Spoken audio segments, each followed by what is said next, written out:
recording it.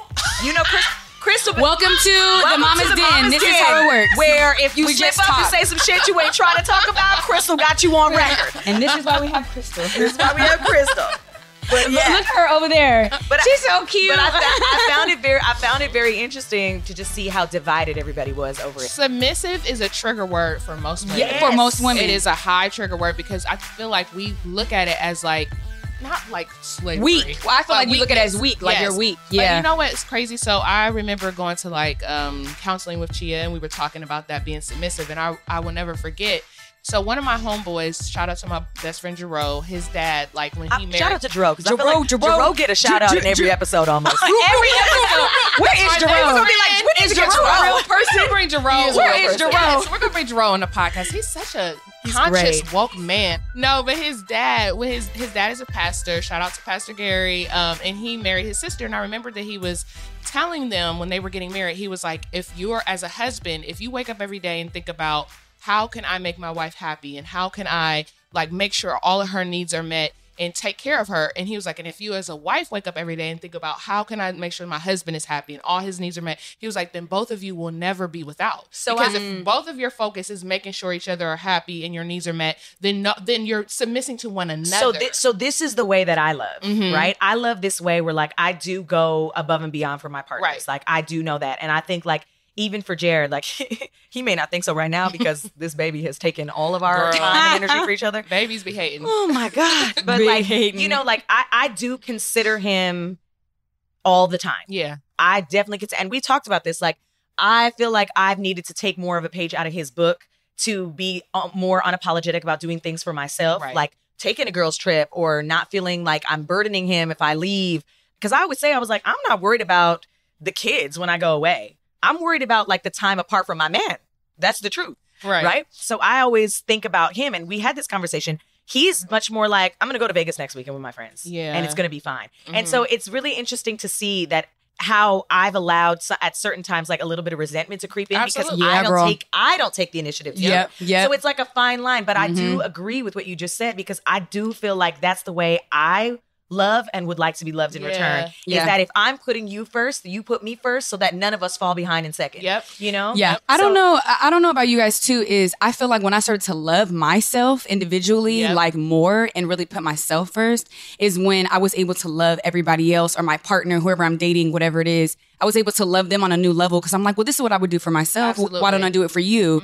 But I feel you on that thing with Jared, how you're saying that. Because I used to feel like that with the kids' dad. I'm like, oh, you just going to go on a solo trip? And he like, why don't you do it? Like, what are you waiting for? I think we get mad because we don't feel like we can, or we don't feel like we have the permission to do it. And so it's like a little off-putting when they do it. Because like, I wouldn't do that. I wouldn't just go on a solo trip. But that doesn't mean that it's wrong. And you know what their answer is? Well, I'm not you. And you're not me. Right. And then you want to fight. Anybody holding you hostage, you like, you right. We fighting. No, but I feel like too, I used to think that submitting was so ghetto. Like, no, I'm not doing that. Like, who's doing that? I'm a modern woman. And when me and Chia first got together, I was really against it. And I felt like I had to be super independent. Like, no, you're not going to tell me what to do. And I'm not going to listen to you. You're not my dad. And my dad didn't even tell me what to do, like, type energy. And that's when we went to counseling, and she was like, okay, but you know what I mean? Like, is the stuff that he's telling you wrong? Like, you know what I mean? Like, so now I feel, it just feels good. Like, I totally submit to Chia in that way. Like, if he's right, or if he knows something more than me, then I'm listening.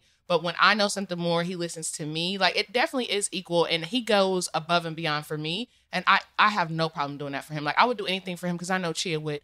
If I was like, can you watch Melanie Felicia's kids? He would have did it. 100%. Like, he's going to do whatever for me because he loves me. And that includes my friends and anybody that I love. If I ask him for a favor for someone else, he'll do it instantly just because he loves me. This is what I want, is the balance of both of these worlds. Like, I know that I'm going to do this, and I know in return you're going to do, like, it's literally just like it's a filling of each other's cups. Absolutely. Yeah. I'm like, but when it becomes this, I'm doing so much. Transactional. Yeah, and overextending myself, and you're not really giving it. I'm like, hold on, you holding out over there. I'm pouring so much into you, you're not giving anything back. It's like, what are we doing? But you know what? That goes into friendships too, right? Yes. Because I feel like one thing that I fell out with a couple girls, right? Through like we were friends for a long time. And I remember the one thing that they said to me always sticks in my mind. They were like, you always bring up what you do for other people. And I was like, like mad a little bit. They were like, whenever you need to make a point, you're always bringing up, well, I did this, and this for you. And then I was talking to my sister about it. She was like, you do that, but that is a clear sign. She's like, whenever you're doing something that you shouldn't do, you need to reevaluate the situation and why you're doing it, right? She's like, that's a bad habit. But why are you in relationships where in order for you to get somebody to do something for you, you have to remind them what you've done for them? She was like, that's the real issue there. So I remember, like, I never want to be that person who has to like bring up well, I did this for you, X, Y, Z, so you can do this for me. Like, no, I shouldn't have to like create a dissertation why I need a favor. You know what I mean? And remind you like, hey, I gave you a kidney, you know? She was like, no, those aren't good relationships when you're constantly having to prove yourself and like force somebody to do something for you. It should just come naturally to them because they love you and they care about you. She was like, so at that point, like you need to dead those types of relationships where they are transactional or where you're constantly having to remind people like, I matter, I care, like do me a favor, can you be there for me? And I'm not friends with those people anymore. And I literally have never mentioned that ever again in any other relationship. So it's crazy. I also feel that it works on like what is your love language and what appeals to you, what's your sensibilities. Like some people really do like acts of service, and some people need to live that way and love that way. Some people need to receive that. Some people need words of affirmation. Some people need touch. Like I need it all. Brand new socks and drawers. I'm done. I am all the love languages. Sorry. No, but you know what? It's true. I hear you though. I think it's knowing what, you know, speaking the same language to your partner and it becomes an unspoken language. So you're not constantly being like, well, you know each other. And I think that that's the difference. So it's very interesting to see what triggers people in their relationships and that friends, work, personal, romantic, whatever it is, about what they are willing to do and where their boundaries are. And you posted something the other day that I reposted was like, know the difference between unconditional love and unconditional. Oh yeah, it was like unconditional love is not unconditional tolerance. Tolerance, yeah, correct. I mean, you said stop that. We need to y'all need to stop that or something. Yeah. Unconditional love is different than unconditional tolerance. Yeah, or like, unconditional love does not mean unconditional tolerance. Yes. Yeah. That's a bar. Which is true. That is a bar. Yeah. Because some people be like, my love knows no limits. Okay, so you just gonna stick around and let any old thing happen to you? No, but we're not doing that. In my past relationship, I was with my ex for like 7-8 years. Any old thing happen to you? Yes. And that's what I thought. I, lost my virginity to him. I thought I was gonna have to stay with him because I was super Muslim and felt like I'm going to hell. So I definitely have to just make this work. It's this person I lost my virginity to. So we have to get married. I can never be with nobody else. Like, definitely like that religious trauma, but I definitely felt that like, okay, I'm gonna make it work and I'm not gonna go to hell because I married him. But because I really believe that. Like maybe God will forgive me because I've only been with one person. But because of that, I tolerated a lot of stuff and I thought I loved him. Do you know what I mean? And I was like, this is what love is. You just deal with it and you stick through. But even, for both of us, we were young. So I always like to like insert that because I feel like a lot of people get a bad rep. Like, oh, he's not a good guy or she's not a good girl. But like, we're out here trying to be married when we're 21. It's a little ridiculous. Man, like trying to have hoes. You don't even know yourself. Right. Like we were like together from like 15 to 21, 22, like trying to act like we were married. And I was definitely getting mad about stupid stuff. Like, don't go play basketball, like that type of energy. Cause you're just so like, it's like obsessive. You know what I mean? It's not love. It's obsessive. It's control. It is control for sure. To feel like you have to control somebody. Like it really is. And it's the place that like we're at right now. Like even just last night, like Jared wanted to go play basketball. Like he found a new basketball league. He's been wanting to play basketball for forever. Yeah, that's true with soccer. And so like he hadn't found a league and then he found some guys to run with and he went twice this week.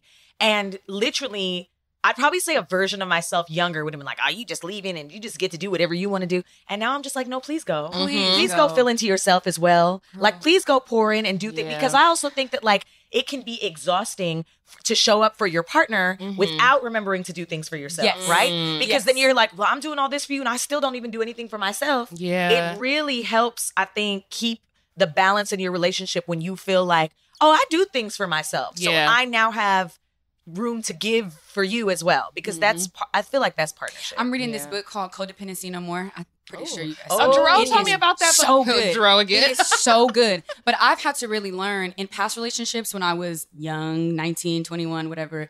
I think I was very codependent, but really codependency is like when you're younger and you see, let's say somebody's like abusing drugs or alcohol or whatever, substance abuse, you automatically feel like you need to help that person and you do everything to do that. So when you get into relationships when you're older, you end up attracting people and you try to fix them all the time. So it's really not necessarily like I need to have somebody next to me, but it's like, how can I need to always help somebody?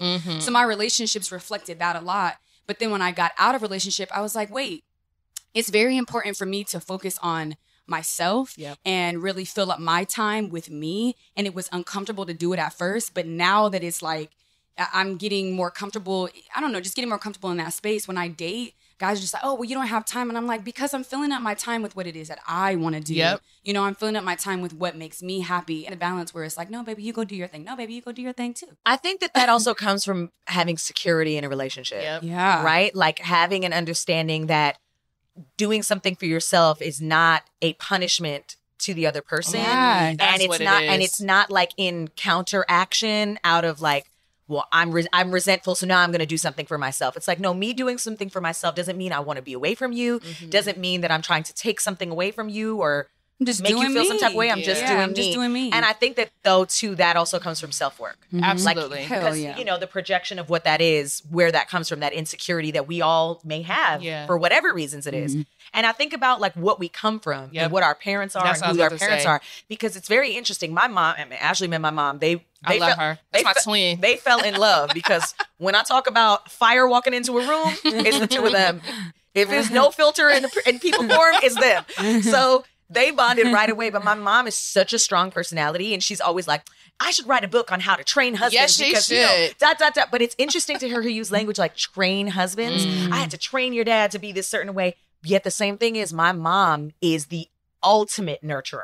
Like, and it's just like what you said. Like, she's so strong presenting. She's so like forceful. And I was like, I'm not taking no shit, but I will do everything for you. I will do anything for you. But that's probably why she's like that. And I realized that is why I'm like that. I know that I will do anything for my friends, for the person that I love. Same. So I'm definitely going to hold your feet to the fire if you're going to be in my life, because I already know, like, you got to step up and show up for me, because I'm definitely going to do that shit for you. And in the ways that you need. And Absolutely. it may be different than the ways you show up for, you know? Like, it's the smallest things. Like, it really is the smallest things. So, you know, and again, I think it goes back to different love languages. Yeah, true. You know? Because, like, I might want my booty and back rubbed all night. Ooh, yes. But, you know, you might need me to, you know, and that's my love language. So, you know, if I show up for you and serve you and do what it is that you want to do, that might be all I need in return. I don't necessarily need you to do all the things, but yes, please rub my booty. I feel like please the biggest struggle, booty. though, that is the best, isn't it? Rub my Sometimes. booty. And can you rub my booty and we don't have to have sex? Yes, just rub my booty. Rub my booty. That's why I feel triggered by that, because there's no way that she is rubbing my booty and we're not having sex. Always, you like, here we go. That's why y'all got all the damn kids. Yes, she is not allowed to rub anything on me unless there is a condom nearby. Oh because my don't God. touch me until he gets his vasectomy. I'm not playing, because he always gets me pregnant. He canceled it again. Yeah, he did. That's what I'm saying. I don't trust him right now. We talked about this, girl. After, so obviously, like, ridiculous. Ashley and I have daughters that are a month apart, basically, and so you know, we were getting like breastfeeding and finding like, you know, maternity bras and stuff like that. And I was like, oh, Ash, I was like, look at these cute bras I found. She says, I'm not getting no cute bras.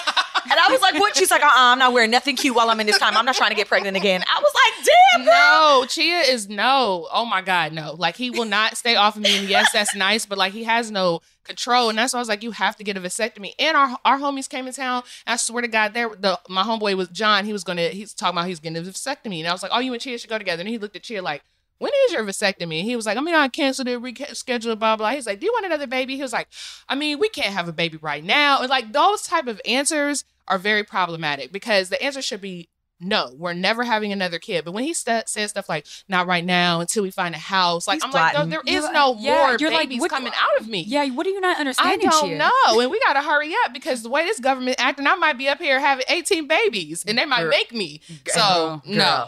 That's a whole other episode. Yeah, I'm about to start drinking birth control. But I'm done. Man. But you know what? I just think that's so funny that he's like about that life. By the way, I know somebody who had a baby after their husband got a vasectomy.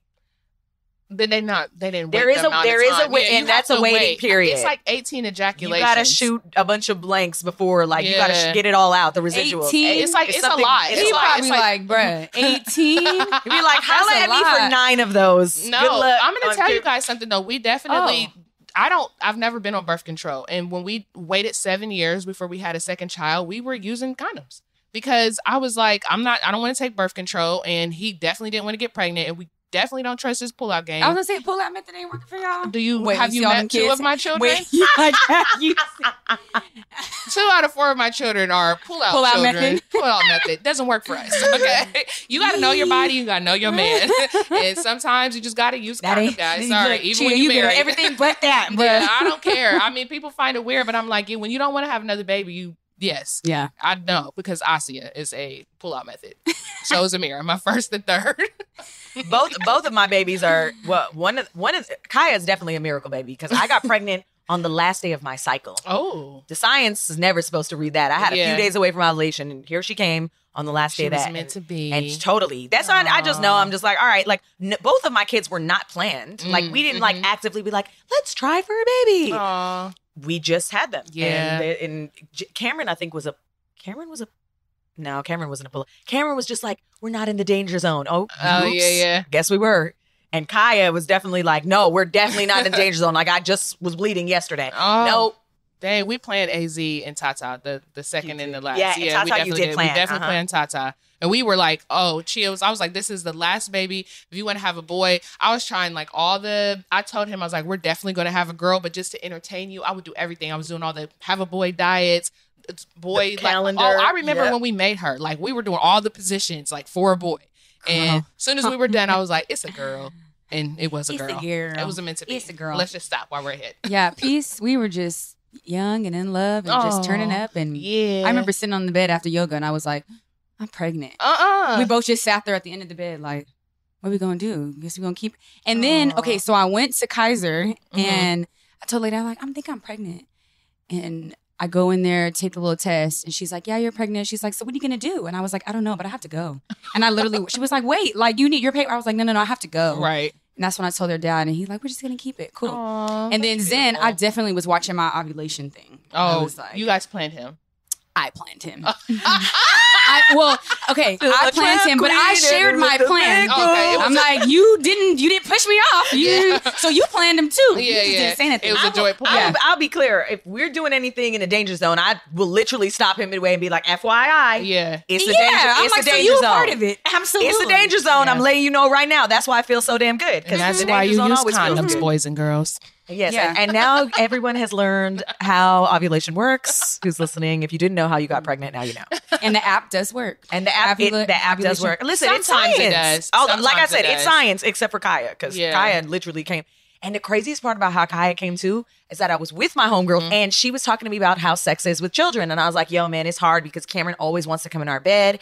And, you know, like Jared and I, as far as like our intimacy, like we're very much romantic lovers. Aww. So we like the passionate. We like the dance passionate. of like the foreplay and of the wine. Oh, that's and my dine. end too. But I mean, Yeah. but it starts from the morning of. Oh, y'all are dramatic. No, oh it's, my Right, God.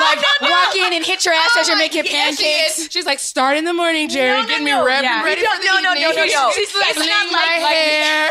Grace, No. Send me flowers. It's not like that. It's not like that. It's it's Yeah, it is with your cancer ass. Stop It's praying. not. No. It's not like that. Like it's not like it's like a planned thing. It's like an energy thing, and like we have to be in that mode of like flirtation, and it's almost Yeah. like being on a date to anticipate Absolutely. getting there, right? That's cute. And that could happen a few hours before. Like I like that. I like the anticipation. Okay. Of it. So Cameron, though, however, was a hater. Yeah. He used to come running up in our room. He Oh, would God. not sleep through the night. Thank God he's finally sleeping through the night. Because what kind of have Was two a children? Let me tell hater. you how my daughter was up for 2 hours last night. Same. Anyways, long story. But he would always come in our room. And so she was asking us, I was like, it was hard because Cameron wants to come in our bed all the time. It was literally that night, the last night of my cycle. I shouldn't have gotten pregnant. And that was the first time Cameron didn't come into our room, come barging in. And we got it in and got pregnant. Okay, well, you So better be Kaya careful. was You gonna have literally a third like, child. like, I'm no, gonna get in. that vasectomy is scheduled, honey. Oh, okay. Nope. Oh my Until then, gosh. though. Ha. We not doing it. We not doing it. Well, I don't know. I feel like I'm done having babies. I better be done. I'm definitely going to submit to Chia, but he better get a vasectomy or we're just going to be holding hands. And that's it. It's going to be a very, very dry ass marriage because I'm not playing with him. Girl, no more. I don't want no babies either. Girl, That's 5 done. kids? Could you imagine? No. That's That's irresponsible. I mean, but I haven't I'm looking at you Ashley. as team only child for the longest. I was very content having an only child. You were like, well, once you have 2, you might as well just have 8. Once you have 5, you have 20. That's when people tell you that. Yeah, 1 is like 5. Like, so then go for it. No. I'm just joking. I don't want that for you, friend. I don't want that for you, friend. I would not be nice. I won't be coming to these podcasts or nothing no more. I'm just gonna go like live in Ohio in a farm somewhere. Like at that point, it's over. I can't. 5 kids in LA that's too much. Well, okay. So what I would say is, I got 1 more in me. Okay, 1 more. But why don't you have twins or something like that? Twins? Oh, bitch, I would die. Codie, we need you. That's why I look at Codie. I'm like, Codie, I have questions. Yeah. And concerns. Yeah. How you doing over there? Twins is real. But she manages it. But all 3 of her kids, I feel like she has triplets. I'm gonna be honest. Yeah. Because her kids are so close in age. Yeah. Like All that's boys not even twins. Yeah, she has triplets. That's real. I don't know. We miss you, Codie, though. We really FYI. do. Codie, we need you back. We do. Come back, friend. Come back. We need to know how you got pregnant. Oh, yeah, I know. And we need to know if you serve your man, girl. Yes. We need to know what's going on.